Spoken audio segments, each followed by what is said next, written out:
दोस्तों नमस्कार। आपको गणतंत्र दिवस की हार्दिक शुभकामनाएं। और इस महत्वपूर्ण अवसर पर आज हम एक ऐसा विषय लेंगे जो आज के दिन के लिए अत्यंत प्रासंगिक है। आज हम भारत के राष्ट्रपति के विषय में चर्चा करेंगे।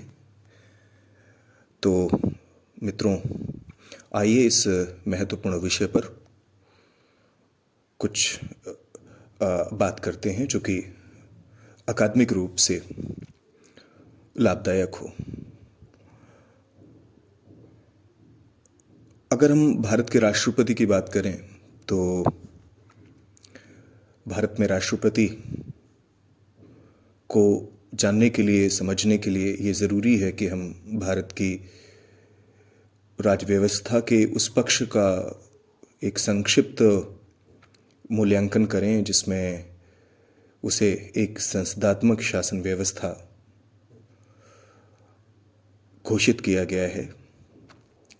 तो भारत एक पार्लियामेंटेरियन सिस्टम है और इस सिस्टम की सबसे महत्वपूर्ण बात यह है कि यहाँ जो एग्जीक्यूटिव होती है या कार्यपालिका होती है उसके दो प्रमुख होते हैं, दो प्रधान होते हैं।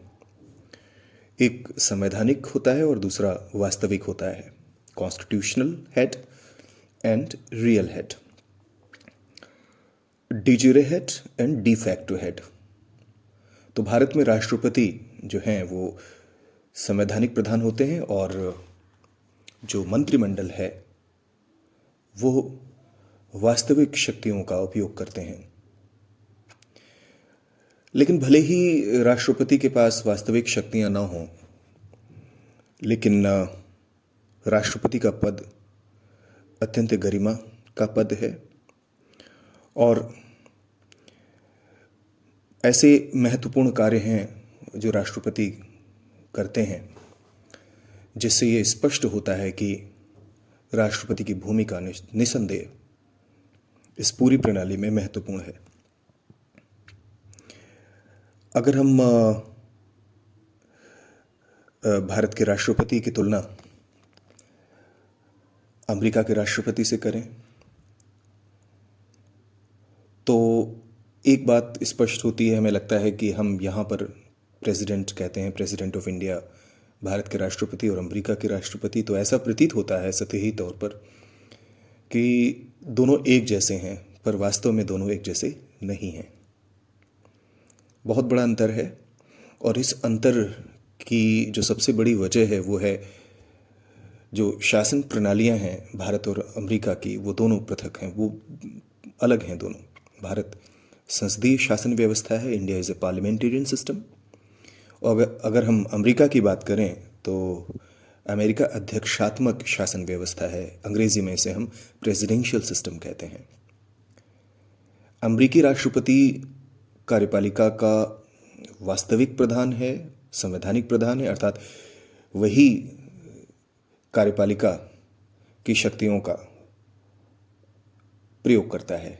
भारत में अगर संविधान को देखा जाए तो सारी शक्तियां जो हैं कार्यपालिका की वो राष्ट्रपति में निहित ज़रूर हैं, लेकिन इनका प्रयोग मंत्रिमंडल के द्वारा किया जाता है। अनुच्छेद 53 संविधान के और अनुच्छेद 74 इस संबंध में प्रकाश डालते हैं। तो निश्चित रूप से अमेरिका के राष्ट्रपति का पद और भारत के राष्ट्रपति का पद दोनों निश्चित रूप से अलग अलग स्थिति हैं। अगर हम भारत के राष्ट्रपति की तुलना ब्रिटिश सम्राट से करें तो ऐसा प्रतीत होता है कि अगर हम ब्रिटेन के संविधान पर नज़र डालें और समझें उसकी व्यवस्था को, राज्य व्यवस्था को, तो ऐसा प्रतीत होता है कि जो ब्रिटेन का सम्राट है उसके पास अधिक शक्तियां हैं और भारत के राष्ट्रपति के पास कम है। ऐसा सतही तौर पर लगता है, किंतु ऐसा बिल्कुल नहीं है। अगर स्थिति को देखा जाए तो किसी ज़माने में ब्रिटिश सम्राट के पास शक्तियां हुआ करती थीं, लेकिन जैसे जैसे लोकतांत्रिक संस्थाओं का विकास हुआ, जैसे जैसे दुनिया आगे बढ़ी, ब्रिटेन आगे बढ़ा, वहाँ कि राजव्यवस्था में एक प्रवृत्ति देखी गई कि जो सम्राट की शक्तियां हैं वो कमज़ोर होती गईं और जो मंत्रिमंडल है उसकी शक्तियां बढ़ती गईं। और आज की स्थिति ऐसी है कि ब्रिटिश सम्राट के पास एक औपचारिक स्थिति है, बहुत ही औपचारिक कहना चाहिए, और एक तरह से ब्रिटिश सम्राट गरिमा का अधिक प्रतीक है, रूढ़िवाद का अधिक प्रतीक है। और अगर हम देखें संस्थात्मक शासन व्यवस्था में तो ब्रिटेन में संवैधानिक प्रमुख है, सारे काम सम्राट के नाम पर होते हैं, लेकिन वो वास्तविक शक्तियों का खुद उपयोग नहीं करता। अगर हम भारत के राष्ट्रपति को ब्रिटिश सम्राट के साथ देखें तो भारत के राष्ट्रपति की स्थिति कहीं बेहतर है, कहीं बेहतर भूमिका में है भारत के राष्ट्रपति। तो हम ब्रिटिश सम्राट और अमेरिका के राष्ट्रपति से तुलना करने पर इस निष्कर्ष पर पहुंचते हैं कि भारत में राष्ट्रपति की जो स्थिति है वो कहीं दोनों के बीच की है। ना तो वो अमेरिका के राष्ट्रपति के समान सर्वशक्तिशाली हैं जैसा कि अमेरिकी अध्यक्षात्मक व्यवस्था में हमें देखने को मिलता है, और ना ही वो ब्रिटिश सम्राट की तरह इतने कमज़ोर हैं कि महत्वपूर्ण निर्णय वो न ले सकें। तो कई ऐसी स्थितियां हैं जहां पर हम ये मानते हैं कि भारत के राष्ट्रपति की स्थिति बीच की है, ब्रिटिश सम्राट और अमेरिका के राष्ट्रपति की। तो एक तरह से देखा जाए तो भारत के राष्ट्रपति ना तो ब्रिटेन के मोनार्क की तरह अपने महल में आराम से बैठकर अपने साम्राज्य को बनाए रखने वाला ही हो सकता है, और ना ही अमेरिका के राष्ट्रपति की तरह सारे देश पर राज करने वाला। भारत का राष्ट्रपति संविधान का संरक्षक है और भारतीय जनता का प्रतीक है। अगर देखा जाए तो भारत की जो राष्ट्रपति की स्थिति है उसको जो विधि विशेषज्ञ हैं वो उसे मानते हैं कि भारत के राष्ट्रपति सर्वशक्तिमान हैं। अगर हम भारतीय संविधान के अंतर्गत भारत के राष्ट्रपति की स्थिति को देखें तो जो लीगल एक्सपर्ट्स हैं उनके हिसाब से तो राष्ट्रपति के पास सारी शक्तियां हैं, जबकि पॉलिटिकल साइंटिस्ट ये मानते हैं कि हाँ, संवैधानिक अध्यक्ष तो हैं भारत के राष्ट्रपति, लेकिन वो शक्ति का नहीं बल्कि अपने प्रभाव का उपयोग कर सकते हैं, वो करते रहे हैं। अगर इतिहास में भी नज़र दौड़ाई जाए तो अलग अलग मत हैं विद्वानों के भारत के राष्ट्रपति की संवैधानिक स्थिति और वास्तविक स्थिति को लेकर। तो इसके पहले हम और आगे विस्तार से चर्चा करें तो जैसा कि मैंने पहले कहा कि भारत एक पार्लियामेंटेरियन सिस्टम है, संस्थात्मक शासन व्यवस्था है। ऐसे में संघ की कार्यपालिका शक्ति भारत के राष्ट्रपति में निहित है और वो कार्यपालिका के औपचारिक प्रधान हैं, और मंत्रिमंडल सारी जो शक्तियां हैं उनका उपयोग करते हैं वास्तव में। और भले ही राष्ट्रपति के पास औपचारिक प्रधान होने के कारण वास्तविक शक्तियां ना हों, लेकिन एक बात तो तय है कि उनका जो पद है वो गरिमा से युक्त है। मैंने ऐसा पहले भी बोला है और हम इसको और बेहतर तरीके से समझने की कोशिश करेंगे। सबसे जो महत्वपूर्ण बात है वो डॉक्टर अंबेडकर के शब्द हैं। अगर हम उनके शब्दों पर जोर दें और उनके शब्दों के महत्व को समझें तो ये बात और स्पष्ट हो जाएगी। वो कहते हैं कि जहां अध्यक्षात्मक शासन प्रणाली में अर्थात प्रेसिडेंशियल सिस्टम में दैनिक जिम्मेदारी नहीं होती है और केवल सामयिक जिम्मेदारी होती है, तो वहीं पार्लियामेंटेरियन जो सिस्टम है, संसदीय शासन व्यवस्था है, इसमें दोनों होती हैं, सामयिक और दैनिक। अगर देखा जाए तो संविधान सभा में भारत की व्यवस्था कैसी होगी, इसको लेकर एक राय नहीं थी, अलग अलग मत थे। कुछ जो सदस्य थे उनका मानना था कि हमें अमेरिका की तरह अध्यक्षात्मक शासन व्यवस्था को अपनाना चाहिए ताकि हम एक स्थिर और मजबूत सरकार दे सकें, यानी कि राष्ट्रपति न सिर्फ संवैधानिक प्रधान होगा बल्कि वास्तविक प्रधान भी होगा अमेरिका के राष्ट्रपति की तरह, और भारत को एक मजबूत स्थिर राज्य व्यवस्था मिलेगी। लेकिन अनेक विद्वान जो थे, संविधान सभा के जो सदस्य थे, उनका ये मत था कि अध्यक्षात्मक शासन व्यवस्था भारतीय परिस्थितियों में उपयोगी नहीं है।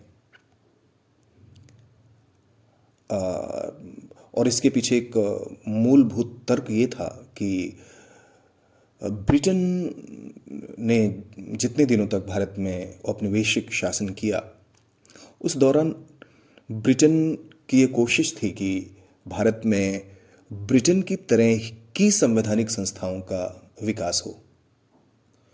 तो ऐसे में आप देखते हैं कि 1773 के रेगुलेटिंग एक्ट की बात करी जाए, जहाँ से शुरुआत होती है महत्वपूर्ण संवैधानिक संस्थाओं के विकास की, एक तरह से शैशव काल माना जा सकता है 1773 के रेगुलेटिंग एक्ट से जो शुरुआत होती है, और कैसे उसके बाद पिट्स इंडिया एक्ट आया और चार्टर एक्ट्स आए, और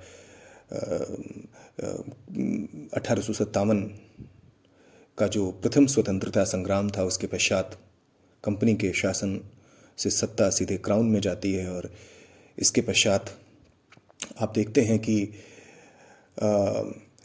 ब्रिटिश क्राउन भारत की राज्य व्यवस्था का प्रमुख बनकर उसे वो संचालित करता है। और फिर परिषद अधिनियम पारित हुए 1861 के, और उसके पश्चात 1892 के महत्वपूर्ण अधिनियम थे, और मिंटो मॉले सुधार हुए, मॉन्टेग्यू चेम्सफोर्ड सुधार हुए, भारत शासन अधिनियम 1935 जो आया, जो भारतीय संविधान का सबसे महत्वपूर्ण स्रोत माना जाता है। और अगर हम सोर्सेज ऑफ कॉन्स्टिट्यूशन की जब हम जानने की कोशिश करते हैं तो 1935 का अधिनियम जो है उससे सर्वाधिक प्रावधान लिए गए हैं भारत के मौजूदा संविधान में। तो हम देखते हैं कि 1773 से के रेगुलेटिंग एक्ट से लेकर भारत शासन अधिनियम 1935 तक लंबे समय तक भारत में संवैधानिक संस्थाओं का विकास हुआ, और एक तरह से संविधान भले ही 2 वर्ष 11 माह और 18 दिन में बन के तैयार हुआ हो, लेकिन वास्तव में ये कई दशकों में बन के तैयार हुआ था। 1773 के रेगुलेटिंग एक्ट से शुरुआत होती है। तो ये मानना था कि अनेक जो सदस्य थे संविधान सभा में, उनका ये मानना था कि भारतीय सुपरिचित हो चुके हैं ब्रिटेन के प्रकार की संवैधानिक व्यवस्था का, तो नई व्यवस्था का प्रयोग जो है वो तमाम रिस्क उसमें हो सकते हैं और उसमें और कठिनाइयाँ हो सकती हैं। हो सकता है कि हम जो चाह रहे हैं वो हमें न मिल पाए। और के मुंशी कन्हैयालाल माणिकलाल मुंशी जो हैं, वो अगर उनके शब्दों पर गौर करें तो ये बात और स्पष्ट हो जाती। उनका भी मानना था कि शक्तिशाली एवं लोचपूर्ण जो सरकार है वो ब्रिटेन में विद्यमान है, क्योंकि कार्यपालिका शक्ति मंत्रिमंडल में निहित है, जो निम्न सदन यानी कि हाउस ऑफ कॉमन्स के बहुमत पर आधारित है। लेकिन इसके साथ ही हमें यह तथ्य भी नहीं भूलना चाहिए कि गत अनेक वर्षों में जो भारतीय व्यवस्था है, उसने भारतीय जो सार्वजनिक जीवन है, उसने इंग्लैंड की संवैधानिक विधि की परंपराओं से संचालित स्थिति को देखा है, अनुभव किया है। और हम में से अधिकांश लोग जो हैं वो ये मानकर चलते आए हैं कि ब्रिटिश शासन प्रणाली जो है वो ठीक रही है, और ख़ासतौर पर पिछले 3-4 दशकों में एक तरह से धीरे धीरे ही करके ही सही एक उत्तरदायी सरकार का जो संचालन है वो शुरू हुआ है। तो एक बात और यहाँ पर मैं कहूँगा कि मुंशी की जी की ही बात को आगे बढ़ाते हुए कि एक बात तो तय है कि आप देखें अगर जो स्वतंत्रता संघर्ष का इतिहास है उसको उसका अगर आप अध्ययन करते हैं तो आप इस निष्कर्ष पर पहुंच सकते हैं कि सबसे ज़्यादा जो आकांक्षा थी, अभिलाषा थी भारतीय नेतृत्व की, वो यही थी कि एक उत्तरदायी सरकार की स्थापना हो। चूँकि हमने ब्रिटिश जो कॉलोनियल रूल था उसमें हमने साफ तौर पर देखा कि उत्तरदायित्व एक ऐसा तत्व था जो सबसे ज़्यादा मिसिंग था। तो इसके कारण जो सुशासन है उस वो बहुत दूर की बात हो जाती है अगर हमने अध्यक्षात्मक शासन व्यवस्था अपनाई होती। तो यही कारण है कि संसदात्मक शासन व्यवस्था की जो एक महत्वपूर्ण विशेषता है वो उत्तरदायित्व है, रिस्पॉन्सिबिलिटी है, और अध्यक्षात्मक शासन व्यवस्था की सबसे महत्वपूर्ण विशेषता है वो स्थायित्व है। दो राय नहीं है इसमें, और अमेरिका और ब्रिटेन इसके महत्वपूर्ण उदाहरण हैं। तो हमने स्थायित्व की जगह उत्तरदायित्व पर अधिक बल दिया, इसीलिए संसदीय शासन व्यवस्था हमने अपनाई और राष्ट्रपति को संवैधानिक प्रमुख के तौर पर स्थापित किया। तो कुल मिला के देखा जाए तो भारतीय संविधान का जो निरालापन है, जो उसमें जो विशेषता है, जो उसकी सबसे महत्वपूर्ण बात है वो ये है कि संसदीय उत्तरदायित्व को स्वीकार किया गया है और महत्व दिया गया है उसको। तो इतना समझने के पश्चात अब हम बात करते हैं राष्ट्रपति के निर्वाचन की बात की कि कैसे राष्ट्रपति का चुनाव होता है। इसमें सबसे पहले योग्यता पर नज़र दौड़ाएं तो सबसे महत्वपूर्ण बात यह है कि उसको भारत का नागरिक होना चाहिए। 35 वर्ष की आयु वो पूर्ण कर चुका हो। प्रत्याशी जो है राष्ट्रपति पद का, जो अभिलाषी है जो व्यक्ति, उसे लोकसभा का सदस्य निर्वाचित होने की योग्यता होनी चाहिए। ध्यान रखें आप लोग कि उसको लोकसभा का सदस्य निर्वाचित होने की योग्यता हो उसमें। वो संघ सरकार या राज्य सरकार या किसी स्थानीय सरकार के अधीन किसी लाभ के पद पर, यानी कि ऑफिस ऑफ प्रॉफिट से ताल्लुक ना रखता हो। और जब तक कोई व्यक्ति शासकीय पद पर आसीन है वो राष्ट्रपति पद के लिए चुनाव नहीं लड़ सकता। परंतु ध्यान रखें कि इसमें राष्ट्रपति का पद, उपराष्ट्रपति, राज्यपाल और मंत्रीगण, इन सब के लिए त्यागपत्र देना आवश्यक नहीं है, क्योंकि इन पदों को लाभ का पद या ऑफिस ऑफ प्रॉफिट नहीं माना जाता। एक और महत्वपूर्ण बात है कि राष्ट्रपति ना तो संसद के किसी सदन के और न ही राज्य विधानमंडल के सदस्य होंगे। अभी मैंने एक ऊपर पहले बात कही है कि राष्ट्रपति को लोकसभा का सदस्य निर्वाचित होने की योग्यताएं रखनी चाहिए, लेकिन उसे लोकसभा का सदस्य नहीं होना चाहिए। यह अंतर कर लेना बहुत ज़रूरी है। कार्यकाल की जहाँ तक बात है तो स्पष्ट है कि 5 वर्ष है राष्ट्रपति का कार्यकाल, लेकिन अगर मृत्यु हो जाती है, त्यागपत्र दे दें राष्ट्रपति अपने पद से, या महाभियोग के कारण अगर इस अवधि के अंतर्गत ही उनका पद रिक्त हो जाता है, तो ऐसी स्थिति में ध्यान रखें राष्ट्रपति, जो नए राष्ट्रपति का चुनाव होगा वो पुनः पूरे 5 वर्ष की अवधि के लिए होगा। ऐसा नहीं है कि 2.5 साल में या 3 साल में या 1 साल में ऐसी कोई स्थिति हो जाती है जिससे राष्ट्रपति का पद रिक्त हो गया है तो जो नए राष्ट्रपति का चुनाव होगा वो बाकी बची हुई शेष अवधि के लिए होगा। ऐसा बिल्कुल नहीं है। नए राष्ट्रपति का जो निर्वाचन होगा वो पुनः 5 वर्ष के लिए होगा। ये महत्वपूर्ण है। एक और महत्वपूर्ण बात है कि राष्ट्रपति का पद स्थान जो है, चूँकि संवैधानिक प्रमुख हैं देश के, और इनका जो पद अगर रिक्त होता है तो किसी भी दशा में इसको 6 माह के अंदर ज़रूर भर लिया जाना चाहिए। और इम्यूनिटीज़ की बात करी जाए, जो उन्मुक्तियां हैं, उनके क्या विशेषाधिकार होते हैं राष्ट्रपति के, तो सबसे महत्वपूर्ण यह है कि वो अपने कोई किसी भी कार्य के लिए वो पर्सनली वो रिस्पॉन्सिबल नहीं है, व्यक्तिगत तौर पर वो जिम्मेदार नहीं है। और अगर वो अपने पद में निहित कर्तव्यों के पालन के लिए जिन भी शक्तियों का प्रयोग करते हैं, तो इस संबंध में उनके विरुद्ध किसी भी न्यायालय में मुकदमा नहीं चलाया जा सकता। जब तक वो अपने पद पर आसीन है, उन पर मुकदमा नहीं चलाया जा सकता। और उनके विरुद्ध कोई भी कार्रवाई जो है वो 2 माह का नोटिस देकर ही की जा सकती है। एक और महत्वपूर्ण पक्ष है राष्ट्रपति से संबंधित, वो है महाभियोग। हमने पहले जिक्र किया है, महाभियोग को अंग्रेजी में इम्पीचमेंट कहते हैं। और इसका जो उपबंध है, इसका जो प्रोविज़न है, वो अनुच्छेद 61 या आर्टिकल 61 में दिया गया है। अगर राष्ट्रपति कोई ऐसे कार्य करते हैं, राष्ट्रपति पद पर आसीन व्यक्ति कोई ऐसे कार्य करते हैं जिससे संविधान का उल्लंघन हो या उसके विभिन्न प्रावधानों का उल्लंघन हो, तो ऐसी परिस्थिति में राष्ट्रपति को महाभियोग द्वारा कार्यमुक्त किया जा सकता है। और महाभियोग की जो प्रक्रिया है वो संसद के किसी भी सदन में शुरू की जा सकती है। ध्यान रखिए, महाभियोग की जो प्रक्रिया है वो भारत की संसद में होती है। और ये किसी भी सदन में, या तो राज्यसभा में शुरुआत हो सकती है, लोकसभा में, किसी में भी इसकी शुरुआत हो सकती है। तो अभियोग लगाने के लिए अभियोग लगाने वाला जो हाउस है उसकी समस्त संख्या के 1/4 सदस्यों के हस्ताक्षर होना ज़रूरी है, मैंडेटरी है।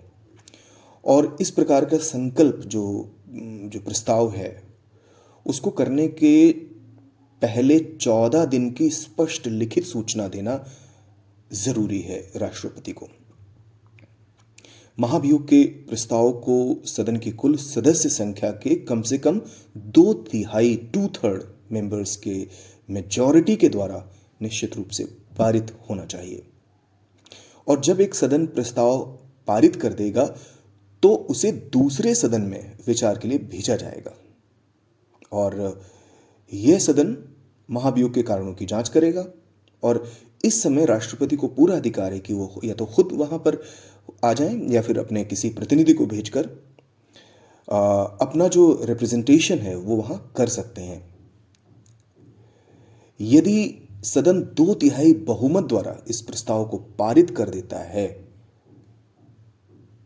उस परिस्थिति में राष्ट्रपति को अपना स्थान रिक्त करना ही पड़ेगा, ऐसा संवैधानिक प्रावधान है। तो महाभियोग की जो प्रक्रिया है वो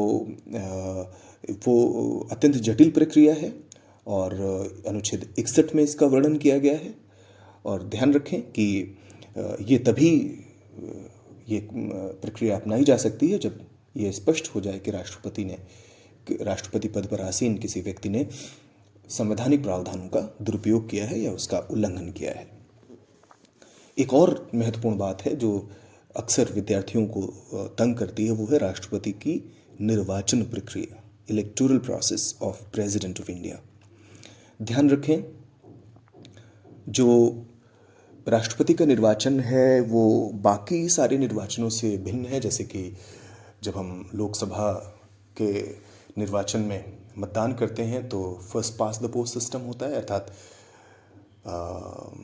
जिस प्रत्याशी को सर्वाधिक मत मिलते हैं वही निर्वाचित घोषित किया जाता है। मान लीजिए ABCD करके 4 उम्मीदवार चुनाव लड़ रहे हैं, ए को सबसे ज़्यादा अगर मत प्राप्त हो गए तो फिर ए विजयी होगा। लेकिन राष्ट्रपति की जो निर्वाचन व्यवस्था है वो महत्वपूर्ण इस बात को जानना है कि वो ऐसी नहीं है, first pass the post system नहीं है। ऐसा नहीं है कि राष्ट्रपति पद के 5 उम्मीदवार खड़े हैं, चुनाव लड़ रहे हैं और उनमें से सर्वाधिक मत प्राप्त करने वाले व्यक्ति को राष्ट्रपति घोषित कर दिया जाएगा। ये उचित नहीं है, बिल्कुल नहीं है। राष्ट्रपति का जो निर्वाचन है वो विशिष्ट प्रकार की जो निर्वाचन पद्धति है उसके जरिए होता है। ये पूरी तरह से विशिष्ट पद्धति है। तो राष्ट्रपति का जो निर्वाचन है, जो इलेक्शन है, वो एक इलेक्टोरल कॉलेज के द्वारा होता है, निर्वाचक मंडल के द्वारा होता है, जिसमें ध्यान रखें संसद के दोनों सदनों के निर्वाचित सदस्य यानी कि elected members of both the houses of parliament, elected members, nominated नहीं, सिर्फ ऐसे सदस्य ही राष्ट्रपति के निर्वाचन प्रक्रिया में भाग ले सकते हैं जिनका कि निर्वाचन हुआ है। इसके अलावा जो राज्यों की विधानसभाएं हैं उनके इलेक्टेड मेंबर्स या निर्वाचित सदस्य भाग लेते हैं। और राष्ट्रपति का जो निर्वाचन है वो आनुपातिक प्रतिनिधित्व के अनुसार एकल संक्रमणीय मत पद्धति से गुप्त मतदान द्वारा होता है। इसको अंग्रेजी में सिंगल ट्रांसफरेबल वोटिंग सिस्टम कहते हैं। सिंगल ट्रांसफरेबल वोटिंग सिस्टम कहते हैं, इसके द्वारा होता है। इसमें इसको सरल तरीके से हम ऐसे समझ सकते हैं कि जैसा कि मैंने पहले कहा कि मान लीजिए लोकसभा का चुनाव है और 4 प्रत्याशी मैदान में हैं, चुनाव लड़ रहे हैं, और ऐसे में सर्वाधिक मत मान लीजिए ए को प्राप्त होते हैं तो वो विजयी घोषित कर दिए जाते हैं। राष्ट्रपति का चुनाव इससे भिन्न है, और ऐसे में मान लीजिए 4 उम्मीदवार ABCD मैदान में होते हैं, चुनाव लड़ रहे होते हैं राष्ट्रपति का, तो जो निर्वाचक मंडल है, जो इलेक्टोरल कॉलेज है, उसके जो सदस्य हैं वो इस प्रकार से मत नहीं देते हैं कि अगर ए को दे दिया, जिसका मान लीजिए एक निर्वाचक मंडल का एक सदस्य है, तो ऐसा नहीं करते हैं कि वो सिर्फ ए को मत देंगे या सिर्फ बी को देंगे या सिर्फ डी को या ई को, जैसा कि हम लोकसभा चुनाव में या विधानसभा चुनाव में देखते हैं, बल्कि उनको अपनी तरजीह, प्राथमिकता, प्रायोरिटी देनी होगी, अपनी वरीयता देनी होगी कि मान लीजिए ABCD है तो सबके नाम के आगे बॉक्सेस होंगे, उसमें मान लीजिए प्रथम वरीयता, द्वितीय वरीयता, तृतीय वरीयता और चतुर्थ वरीयता, इस प्रकार से अपना मतदान करना होता है।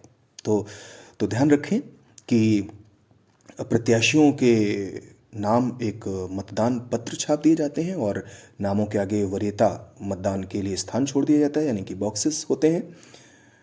और चुनाव लड़ने वाले सभी प्रत्याशियों के सामने अपनी पसंद का अंक लिखा जा सकता है कि मान लीजिए दूसरी हो सकता है ए हो, लेकिन ए को दूसरी पसंद दी गई, बी को चौथी पसंद दे दी गई, तो ये इस तरह से वरीयताएं निश्चित करनी होती हैं।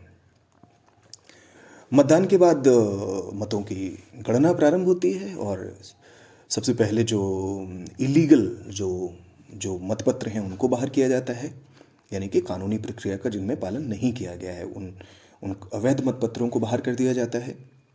और जो वैलिड जो वोट्स हैं, जो इनवैलिड हैं, उनको बाहर करने के बाद जो वैलिड वोट्स हैं उनका एक मूल्य निकाला जाता है। ध्यान रखें, उनका एक मूल्य निकाला जाता है और उसमें 2 का भाग देकर जो उसका जो आउटकम होता है, जो भजनफल होता है, उसमें 1 जोड़कर एक इलेक्शन कोटा निकाला जाता है और जीतने वाले प्रत्याशी को कोटे के बराबर मत प्राप्त करने होते हैं।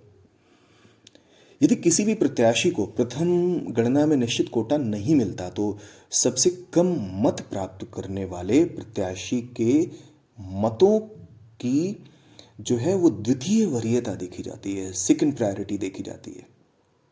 और जिनको भी उन मतों में द्वितीय पसंद दी गई है उनके मतों में ये मत जोड़ दिए जाते हैं। यदि द्वितीय गणना में किसी को निश्चित कोटा प्राप्त नहीं होता तो फिर तीसरी और इसके बाद चौथी काउंटिंग चलती रहती है।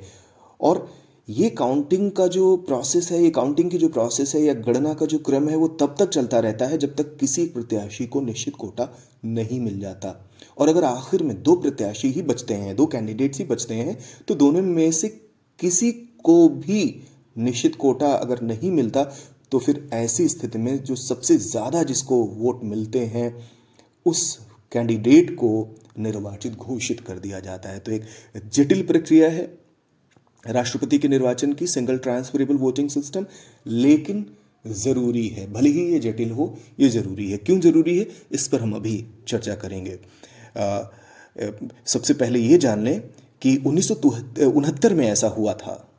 अमूमन जो भारत के राष्ट्रपति हैं वो उनका जो चुनाव का जो निर्णय है वो पहले ही गणना में निकल आया था, पहले ही प्रोसेस में, पहले ही साइकिल में जो आउटकम है आ गया था। लेकिन 1969 में ऐसा हुआ कि राष्ट्रपति के निर्वाचन में द्वितीय पसंद के जो मतों की काउंटिंग हुई और इसके बाद श्री जो वीवी गिर थे उनको निश्चित कोटा प्राप्त हुआ। तो एक जटिल प्रक्रिया है अगर हम देखें तो। और ये महत्वपूर्ण है। इसके बाद एक और भी बात जाननी ज़रूरी है कि जो राष्ट्रपति के निर्वाचन के संबंध में जो भी मतभेद या जो भी संशय हो या कोई भी ऑब्जेक्शंस हो या कोई भी ऐसी बात हो जिसको इस प्रक्रिया के अंतर्गत संदिग्ध माना जाता हो, तो ऐसे विषयों की जो बातें हैं, ये जो ऐसे विषय हैं, उनको लेकर सर्वोच्च न्यायालय में प्रतिवेदन दिया जा सकता है, किया जा सकता है, और सुप्रीम कोर्ट का जो डिसीजन होगा वही अंतिम होगा और सर्वमान्य होगा।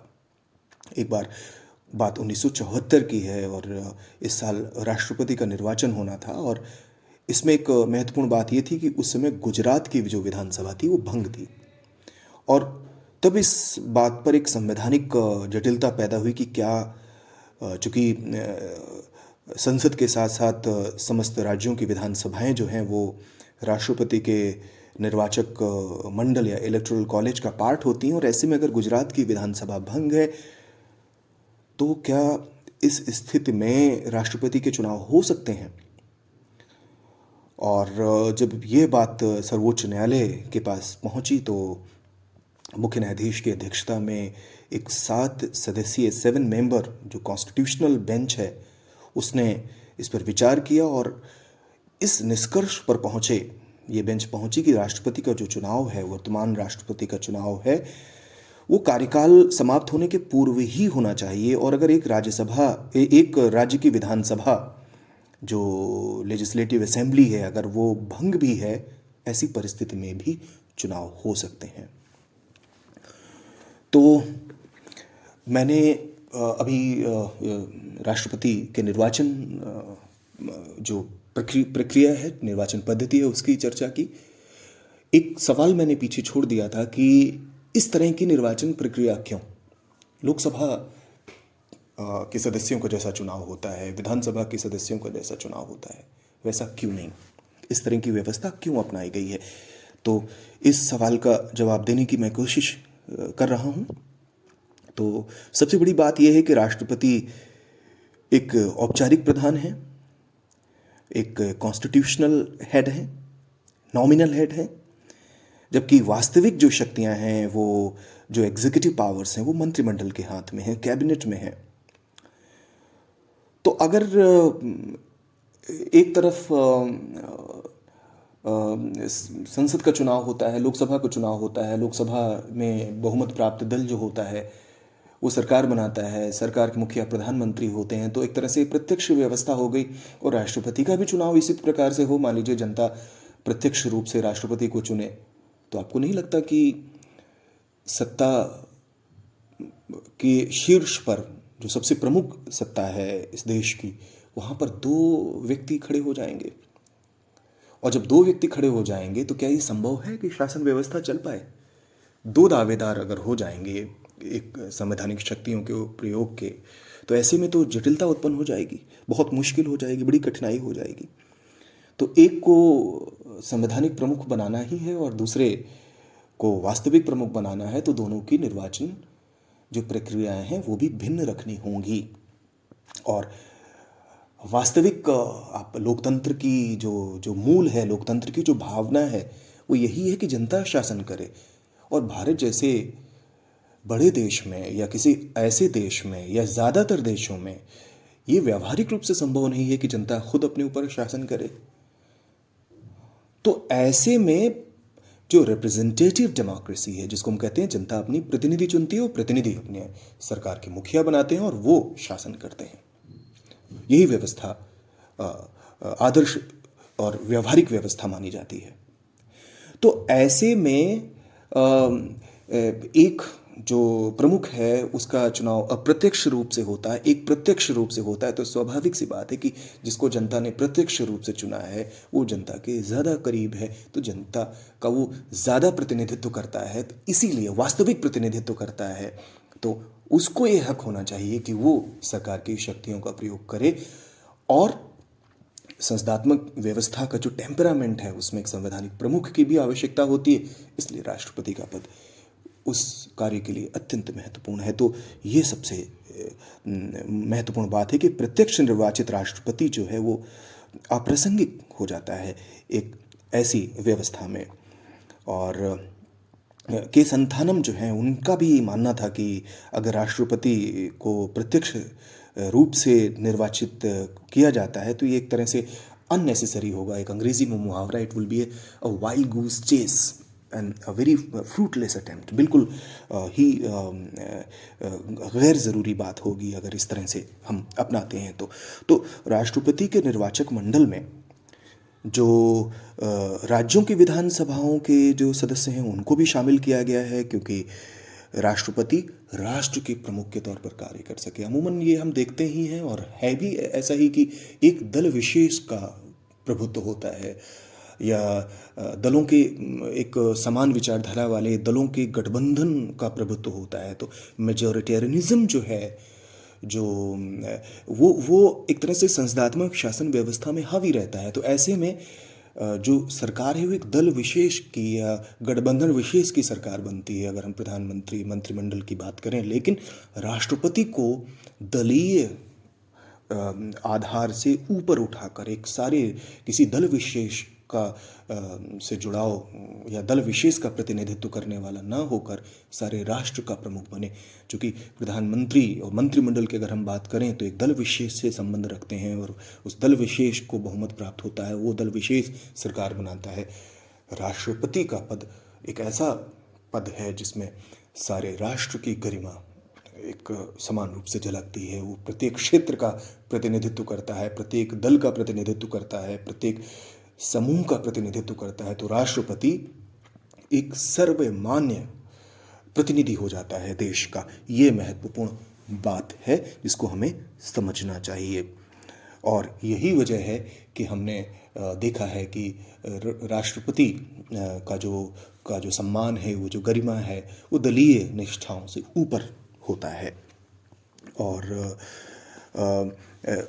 जहाँ तक आनुपातिक प्रतिनिधित्व प्रणाली या सिंगल ट्रांसफरेबल वोटिंग सिस्टम है तो उसमें भी यही बात लागू हो जाती है कि जो राष्ट्र का प्रधान है वो बहुमत मतों के स्थान पर स्पष्ट मत से निर्वाचित हो, जो मेजॉरिटी की बजाय क्लैरिटी इसमें महत्वपूर्ण हो जाती है। तो और इसका फ़ायदा ये होता है कि अगर छोटे छोटे राजनीतिक दल हैं उनका भी चुनाव में महत्व हो जाता है। तो राष्ट्रपति का जो चुनाव है वो मेजॉरिटेरियनिज्म की बजाय एक तरह से कलेक्टिविज्म की तरफ अगर हम इशारा करें, अगर हम उस तरफ समझें तो पूरे देश का वो प्रतिनिधित्व करता है। तो ये महत्वपूर्ण है। राष्ट्रपति जो हैं वो पूरे राष्ट्र के मुखिया हैं। राष्ट्र में सभी दल या गुट शामिल होते हैं। राष्ट्रपति दल व्यवस्था से ऊपर का पद है और ये ज़रूरी है कि वो भारी से भारी मतों से विजयी हो। यदि साधारण बहुमत प्रणाली यानी कि फर्स्ट पास्ट पोस्ट सिस्टम जैसी प्रणाली जो है इस निर्वाचन के लिए अगर अपनाई जाती है तो इस बात का कोई आश्वासन नहीं था, किंतु वर्तमान निर्वाचन प्रणाली में यह निश्चित है कि राष्ट्रपति का चुनाव पूर्ण बहुमत प्राप्त करने पर ही हो सकता है। तो ये सारे विषय जो हैं वो महत्वपूर्ण हैं और इसी वजह से सिंगल ट्रांसफरेबल वोटिंग सिस्टम को उपयुक्त माना गया। और पिछले अनेक दशकों का अगर अनुभव देखें तो ये वास्तव में बिल्कुल सही साबित हुआ है, जैसा कि हमारे संविधान निर्माताओं ने सोचा था। तो हमारा राष्ट्रपति संविधान का प्रतिरक्षक, संरक्षक और भारतीय जनता का प्रतीक है, न कि किसी दल विशेष का। तो मित्रों, इसके बाद अब हम चर्चा करते हैं। उम्मीद है आपको समझ में आ गई होगी सारी बातें। तो अभी राष्ट्रपति की शक्तियों और उनके जो पावर्स हैं, उनके जो फंक्शंस, उस पर भी चर्चा कर लेते हैं, महत्वपूर्ण है। अगर हम बात करें तो राष्ट्रपति की शक्तियाँ कई प्रकार की होती हैं, विविध कार्य करने होते हैं राष्ट्रपति की, मल्टीपल रोल्स हैं एक कॉन्स्टिट्यूशनल हेड के तौर पर भारत में। जैसे एग्जीक्यूटिव फंक्शंस हैं, लेजिस्लेटिव फंक्शंस हैं, जुडिशियल फंक्शंस हैं, डिप्लोमेटिक फंक्शंस हैं, डिफेंस से रिलेटेड फंक्शंस हैं, इमरजेंसी पावर्स हैं, इमरजेंसी में भी फंक्शंस हैं, तो इनको हम इसी कैटेगराइजेशन के आधार पर समझने का प्रयास करेंगे। तो सबसे पहले समझते हैं कार्यपालिका शक्तियाँ या एग्जीक्यूटिव पावर्स को, कि कौन से ऐसे पावर्स हैं, एग्जीक्यूटिव पावर्स हैं जो राष्ट्रपति में निहित हैं।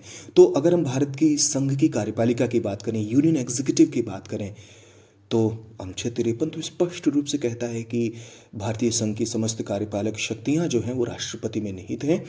संविधान का जो आर्टिकल 77 है वो कहता है कि भारत सरकार के कार्यपालिका संबंधी कार्य राष्ट्रपति के नाम से ही किए जाएंगे। शासन का समस्त कार्य जो है वो राष्ट्रपति के नाम से होता है और सरकार के समस्त महत्वपूर्ण निर्णय जो हैं उनके ही माने जाएंगे, राष्ट्रपति के निर्णय ही माने जाएंगे। हालांकि अनुच्छेद 74 एक बात और जोड़ता है कि संघीय जो मंत्रिमंडल है, यूनियन कैबिनेट है, और जिसके प्रमुख, जिसके मुखिया प्राइम मिनिस्टर होते हैं, राष्ट्रपति को उनकी कार्यपालिका शक्तियों को उपयोग में लाने के लिए सलाह तथा सहायता देगा। इसको सिंप्लीफाई करें तो प्रधानमंत्री की अध्यक्षता में जो कैबिनेट होती है वो एक तरह से एडवाइजरी रोल में होती है राष्ट्रपति के, और जैसा ये एडवाइस देती हैं राष्ट्रपति उसी के अनुसार कार्य करते हैं। तो 53 और 74 को एक साथ मिला के पढ़ना चाहिए। अनुच्छेद 53 और अनुच्छेद 74 दोनों को एक साथ रख के अगर हम पढ़ते हैं तो हमारी स्थिति, हमें कॉन्सेप्चुअली हम और ज़्यादा क्लियर होते जाते हैं कि 53 कहता है कि सारी शक्तियाँ राष्ट्रपति में निहित हैं, और 74 कहता है कि राष्ट्रपति को सलाह सहायता देने के लिए उसके कार्यों में एक मंत्रिमंडल होगा, एक मंत्रिपरिषद होगी। मंत्रिपरिषद के जो मुखिया हैं वो प्रधानमंत्री होंगे और राष्ट्रपति इन्हीं की सलाह के अनुसार कार्य करेंगे। ये बात कही गई है। इसके बाद एक अनुच्छेद 78 का भी प्रावधान है, उसको भी जान लेते हैं कि आर्टिकल 78 जो है वो कहता है कि प्रधानमंत्री का ये कर्तव्य है कि वो राष्ट्रपति को मंत्रिमंडल के संघ प्रशासन एवं जो व्यवस्थापन संबंधी प्रस्ताव हैं उनकी सूचना प्रधानमंत्री जरूर दें। तो संविधान के अनुच्छेद 75 के अनुसार जन निर्वाचन में विजयी राजनीतिक दल के नियुक्ति जो है, नेता की नियुक्ति है, वो प्रधानमंत्री के पद पर करते हैं। अगर राष्ट्रपति के एग्जीक्यूटिव पावर्स की बात करें तो अनुच्छेद 75 जो आर्टिकल है वो ये कहता है कि जब चुनाव होते हैं, जो आम चुनाव होते हैं, जैसे कि अभी 2024 में हमारी जो लोकसभा है उसके निर्वाचन होंगे, संभावना है कि मार्च से मई 2024 के बीच कभी भी ये चुनाव हो सकते हैं। तो ऐसी चुनावों में जो आम निर्वाचन होते हैं, जो आम चुनाव होते हैं, इनमें जो बहुमत प्राप्त दल का जो नेता होता है उसको अनुच्छेद 75 के अनुसार राष्ट्रपति उसके प्रधानमंत्री के पद पर नियुक्त करते हैं। ठीक है, ये जानना ज़रूरी है। सबसे महत्वपूर्ण जो एग्जीक्यूटिव जो फंक्शन है प्रेसिडेंट का वो है प्रधानमंत्री की नियुक्ति और उसकी सलाह पर अन्य मंत्री परिषद के सदस्यों की नियुक्ति। तो इस विषय पर हम विस्तार से चर्चा किसी अन्य पॉडकास्ट में करेंगे जब हम प्रधानमंत्री विषय पर एक पॉडकास्ट प्रसारित करेंगे। तो ये महत्वपूर्ण बात है। इसके अलावा प्रधानमंत्री और मंत्रिपरिषद के जो सदस्य हैं, उसके अलावा जो राष्ट्रपति हैं वो महान्यायाधिवक्ता, भारत के नियंत्रक एवं महालेखा परीक्षक यानी कि CAG, comptroller and auditor general of India की भी नियुक्ति करते हैं राष्ट्रपति। अनुच्छेद 124 और अनुच्छेद 217 में ये प्रावधान दिया गया है कि सर्वोच्च न्यायालय तथा उच्च न्यायालय के न्यायाधीशों की नियुक्ति भी राष्ट्रपति करते हैं। भारत के मुख्य न्यायाधीश यानी कि चीफ जस्टिस ऑफ इंडिया की नियुक्ति राष्ट्रपति के द्वारा की जाती है। संघ लोक सेवा आयोग या UPSC, union public service commission के जो सदस्य हैं और अध्यक्ष हैं उनकी नियुक्ति भी राष्ट्रपति करते हैं। और जो inter state public service commission है यानी कि 2 राज्य या 2 से अधिक राज्य मिलकर एक पब्लिक सर्विस कमीशन कॉन्स्टिट्यूट करते हैं, तो उनके अध्यक्ष और सदस्यों की नियुक्ति भी राष्ट्रपति करते हैं। केंद्र शासित जो प्रदेश हैं, यूनियन टेरिटरीज़ हैं, उनका जो शासन चलाने के लिए जो प्रमुख पदाधिकारी हैं जैसे चीफ कमिश्नर, उनकी नियुक्ति भी राष्ट्रपति करते हैं। फाइनेंस कमीशन यानी कि वित्त आयोग, भाषा आयोग और निर्वाचन आयोग, इलेक्शन कमीशन ऑफ इंडिया, इनके सदस्यों की नियुक्ति भी राष्ट्रपति करते हैं। ये महत्वपूर्ण जो नियुक्तियां हैं कार्यपालिका शक्तियों के अंतर्गत वो राष्ट्रपति करते हैं। इसके बाद हम बात करते हैं विधायी शक्तियों यानी कि लेजिस्लेटिव पावर्स की। तो आपको पता ही है कि राष्ट्रपति संसद का भी अभिन्न अंग है, और संसद का जो कॉम्पोजिशन है उसमें राज्यसभा लोकसभा के साथ राष्ट्रपति भी शामिल हैं। तो राष्ट्रपति एक तरह से संसद का तीसरा अंग है, राज्यसभा लोकसभा और राष्ट्रपति। तो संसद के एक महत्वपूर्ण अंग के तौर पर और राष्ट्राध्यक्ष होने के नाते राष्ट्रपति को भारतीय जो लेजिस्लेटिव सिस्टम है उसमें भी अनेक लेजिस्लेटिव फंक्शंस हैं उनमें उनको संपादित करना होता है। ऐसे कार्य भी करने होते हैं जिनका संबंध व्यवस्थापन प्रणाली से है, और वो संसद को आमंत्रित कर सकते हैं, स्थगित कर सकते हैं, लोकसभा को डिसॉल्व कर सकते हैं। वो किसी जो ऑर्डिनरी बिल है, साधारण विधेयक है, उस पर संसद के सदनों में अगर मतभेद हो जाए तो उसे दूर करने के लिए संयुक्त अधिवेशन या ज्वाइंट सिटिंग ऑफ पार्लियामेंट को कन्वीन कर सकते हैं, आमंत्रित कर सकते हैं। प्रत्येक जो सेशन शुरू होता है, अधिवेशन शुरू होता है, उसके आरंभ में संसद के दोनों सदनों की जो ज्वाइंट सिटिंग है, संयुक्त अधिवेशन है, उसमें राष्ट्रपति अभिभाषण भी देते हैं, वो एड्रेस करते हैं। वो राज्यसभा और लोकसभा में जो सब्स्टिट्यूट जो चेयरपर्सन्स हैं उनको अपॉइंट करते हैं, ठीक है। इसके अलावा राष्ट्रपति को राज्यसभा में 12 जो सदस्य हैं उनको नॉमिनेट करने का भी अधिकार है, ठीक है। और इसके अलावा जो राष्ट्रपति की जो महत्वपूर्ण जो भूमिका है वो है लॉ मेकिंग प्रोसेस में है। अगर राष्ट्रपति अगर किसी बिल पर अपनी सहमति नहीं देते हैं तो कानूनी नहीं बन सकता है। तो इसलिए प्रत्येक विधेयक पर उनके हस्ताक्षर का होना ज़रूरी है। धन विधेयक जो होते हैं, मनी बिल्स जो होते हैं, उन पर राष्ट्रपति अपनी स्वीकृति देने से मना नहीं कर सकते। लेकिन जो साधारण विधेयक हैं उनके पुनर्विचार के लिए वो संसद के पास भेज सकते हैं वापस। यदि संसद उनको बहुमत से दोबारा पास कर दे तो ऐसी स्थिति में राष्ट्रपति अपनी स्वीकृति देने से इनकार नहीं कर सकता। जैसे मान लीजिए एक विधेयक है, उसको संसद ने पारित किया है, वो राष्ट्रपति के पास जाता है। राष्ट्रपति कह दें कि भाई आप संसद से कहें, जो हाउसेस हैं, कि आप इसको फिर से इसको रिव्यू करें, तो संसद रिव्यू कर देती है। अगर दोबारा भेजती है तो फिर उसमें दोबारा उनको अपनी सहमति देनी होगी। तो इस प्रकार से इसको हम डिलेइंग प्रोसेस कह सकते हैं, इसको हम सस्पेंसिव वीटो कह सकते हैं। राष्ट्रपति का एक जो है निलंबनकारी निषेधाधिकार जो है वो सस्पेंसिव वीटो प्राप्त है। और राष्ट्रपति के निलंबन के निषेधाधिकार को भारतीय जो पार्लियामेंटेरियन सिस्टम है उसमें एक महत्वपूर्ण भाग माना जाता है।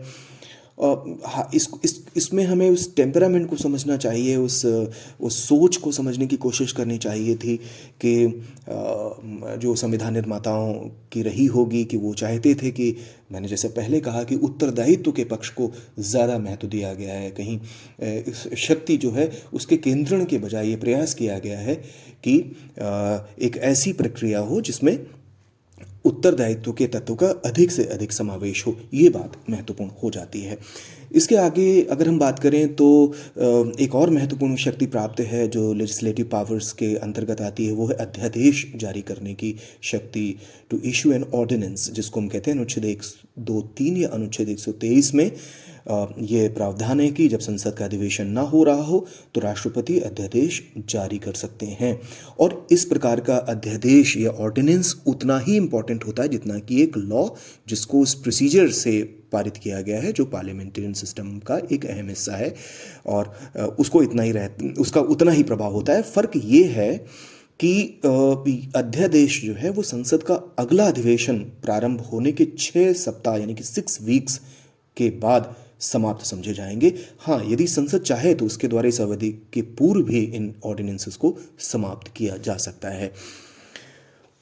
तो एग्जीक्यूटिव फंक्शंस हो गए और लेजिस्लेटिव फंक्शंस हो गए। अब कुछ फाइनेंशियल फंक्शंस की बात करें तो राष्ट्रपति के नाम से ही हर साल बजट पेश किया जाता है संसद में, लोकसभा में, और उनकी परमिशन के बिना, उनकी अनुमति के बिना कोई भी जो वित्त विधेयक है लोकसभा में प्रस्तावित नहीं किया जा सकता।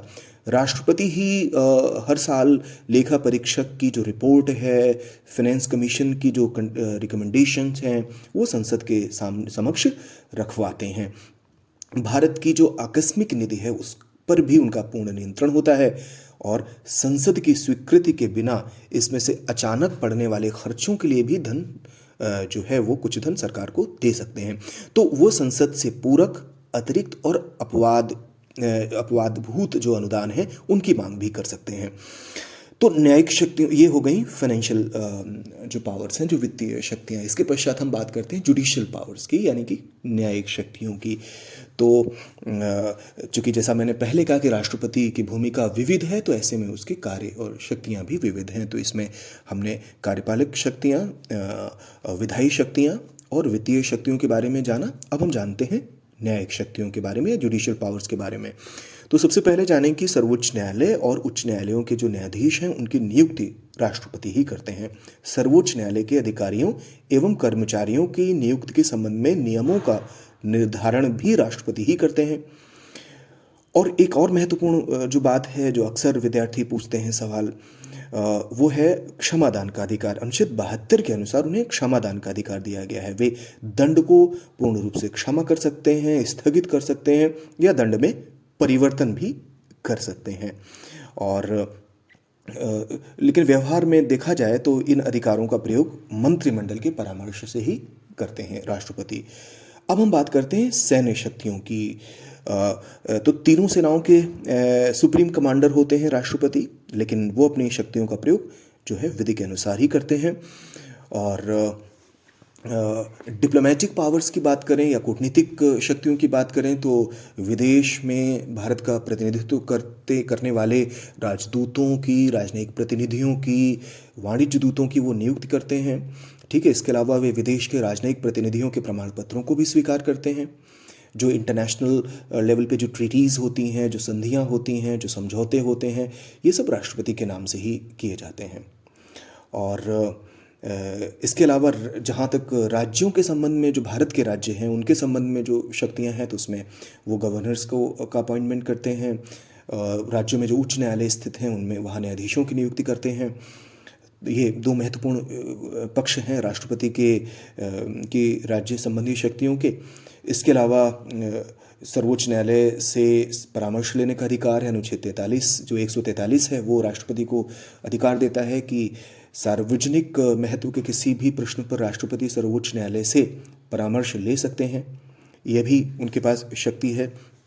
इतना, ये तो सामान्य काल की शक्तियाँ थी। इतना समझने के पश्चात ये तो स्पष्ट हो गया होगा कि राष्ट्रपति की सामान्य काल में विविध भूमिकाएं हैं, इसलिए उनकी शक्तियों का इस प्रकार से हमने विश्लेषण किया। अब हम बात करते हैं राष्ट्रपति की आपातकालीन शक्तियों की, इमरजेंसी पावर्स ऑफ प्रेसिडेंट। वे कौन सी परिस्थितियां हैं? देखिए, हर देश कोशिश करता है कि कभी भी कोई इमरजेंसी आए तो उसको कैसे हैंडल किया जा सके, कैसे टैकल किया जा सके। अमूमन सामान्य काल की जो प्रक्रियाएं हैं वो ध्रुव होती हैं, जटिल होती हैं, लंबा समय लेती हैं, जबकि आपातकालिक ऐसी स्थिति होती है कि त्वरित निर्णयों को लेने की ज़रूरत होती है। तो ऐसे में भारतीय संविधान में भी प्रावधान किए गए हैं।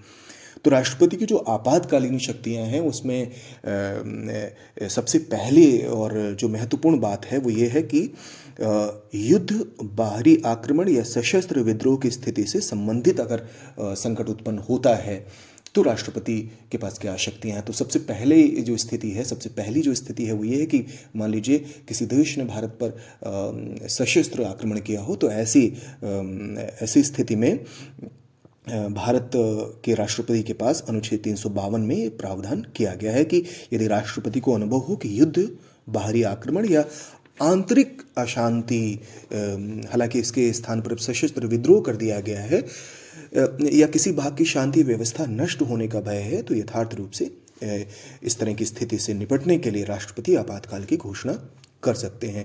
इसमें कुछ कंडीशंस ऐसी हैं कि राष्ट्रपति द्वारा अनुच्छेद 352 के अंतर्गत आपातकाल तभी घोषित किया जा सकेगा जबकि मंत्रिमंडल लिखित रूप से ऐसा राष्ट्रपति को परामर्श देती है।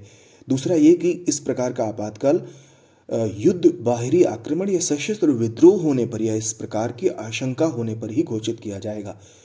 केवल आंतरिक अशांति के नाम पर आपातकाल घोषित नहीं किया जा सकता। तीसरा ये कि राष्ट्रपति द्वारा घोषित किए जाने के 1 माह के अंदर संसद के विशेष बहुमत संसद के दोनों सदनों के कुल बहुमत और उपस्थित एवं मतदान में भाग लेने वाले सदस्यों के 2/3 बहुमत से इसकी स्वीकृति आवश्यक होगी। और लागू अगर इसको बनाए रखना है आगे के लिए तो हर 6 माह बाद संसद की स्वीकृति आवश्यक होगी। देखिए, 44वें संवैधानिक संशोधन के द्वारा अनेक जो प्रावधान हैं वो जोड़े गए हैं और अनेक प्रावधान जो थे उनको समाप्त भी किया गया है। जैसे 38वें संवैधानिक संशोधन को भी रद्द किया गया, जिसमें व्यवस्था की गई थी कि राष्ट्रपति अनुच्छेद 352 के तहत की गई संकट काल की घोषणा को अगर करते हैं तो उसको न्यायालय में चुनौती नहीं दी जा सकेगी। अब ऐसा नहीं है। अब इस प्रकार राष्ट्रपति द्वारा लागू की गई आपातकालीन घोषणा को न्याय योग्य बना दिया गया है और आपातकालीन घोषणा को संबंधित न्यायालय में चुनौती दी जा सकती है। अगर हम आपातकाल की इस उपबंध और उसके प्रयोग की बात करें तो 352 के अंतर्गत 3 बार आपातकाल की घोषणा की गई है।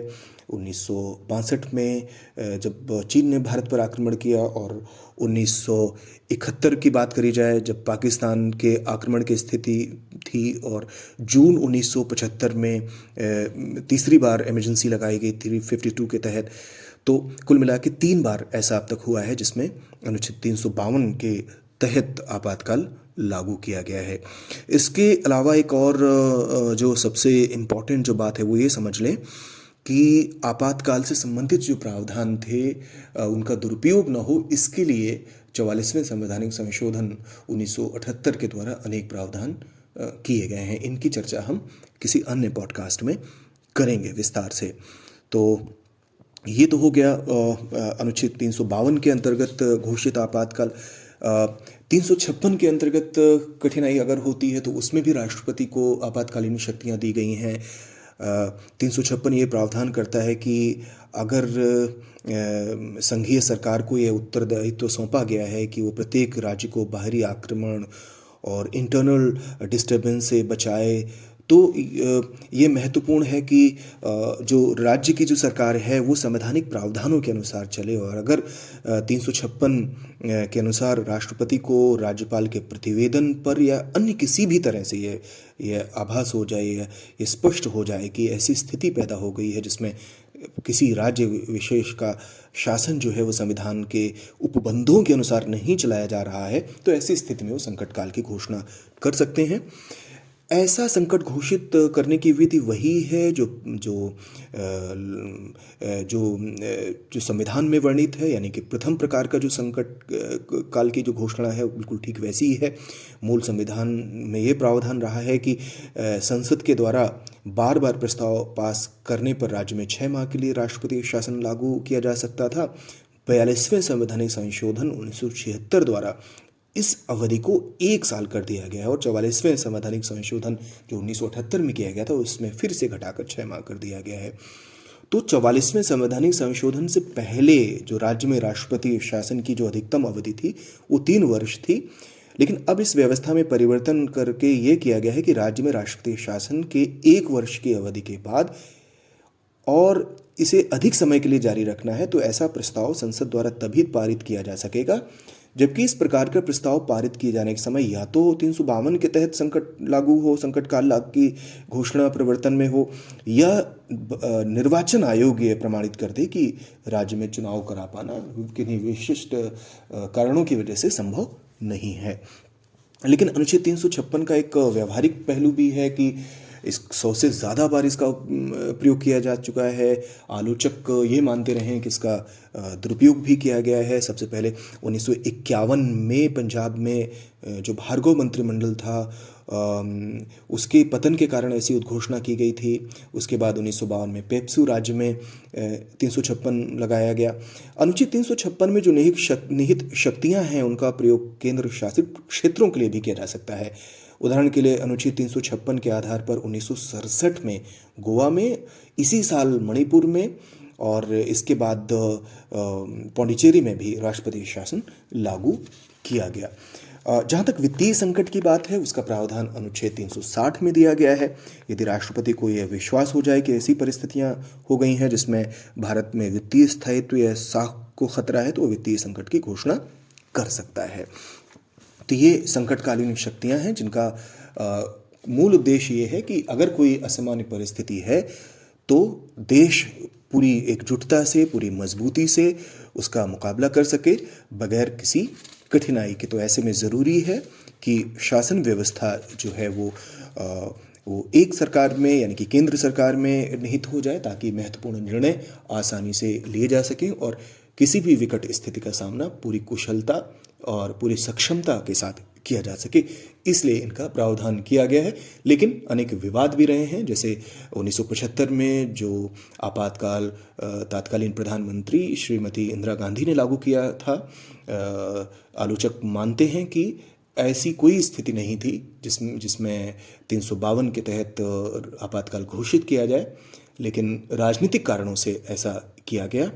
तो ऐसी भी महत्वपूर्ण बातें होती रही हैं जिसमें माना जाता है कि आपातकाल संकट काल की स्थिति से देश को बचाने के लिए है, ना कि देश को संवैधानिक संकट की स्थिति में ले जाने के लिए। तो ये राष्ट्रपति के विषय में पूरा हमने काफ़ी कुछ जानने की कोशिश की। उम्मीद है आपको इससे फ़ायदा होगा। फिर भी आपकी कोई प्रतिक्रियाएं हैं, आपकी कोई राय है, जो भी आप अपनी बात रखना चाहते हैं तो ज़रूर अपनी बात रखें। आपकी टिप्पणियों का इंतज़ार रहेगा। धन्यवाद।